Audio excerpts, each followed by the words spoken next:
शुक्र हा पृथ्वीवरून दिसणाऱ्या तेजस्वी वस्तूंपैकी एक. हा सूर्यापासून दुसऱ्या क्रमांकाचा ग्रह आहे. या शुक्राची एक अनोखी घटना आपल्याला येत्या 30 जूनला पृथ्वीवरून पाहता येणार आहे.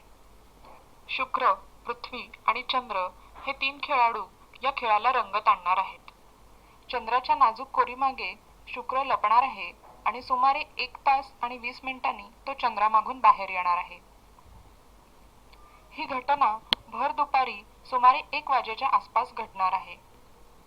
भारतातून प्रथम ही घटना गुजरातमधील कांडला इथून दिसणार आहे आणि शेवटी ईशान्येकडील सिलचरहून दिसणार आहे. 30 जूनला पहाटे चंद्र सूर्योदयाच्या 1.5 तास आधी उगवेल. चंद्राच्या बारीक कोरीखाली शुक्र दिसेल. दुपारपर्यंत त्या दोघांमधले अंतर कमी कमी होत जाईल आणि दुपारी शुक्र चंद्रामागे दडेल. शुक्र चंद्रामागे पूर्ण दिसेनासा होण्यासाठी सुमारे 30 सेकंद लागणार आहेत आणि तेवढेच सेकंद चंद्रामागून तो पूर्णपणे बाहेर येण्यासाठीही लागणार आहेत.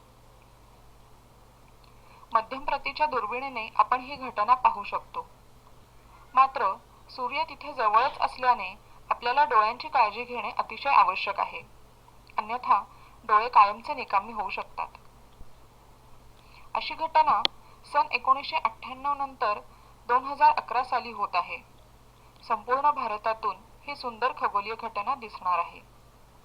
आकाश निरभ्र असल्यास 30 जून 2011 ला आपण भर दुपारी शुक्र आणि चंद्राचा हा लपंडाव अनुभवू शकतो.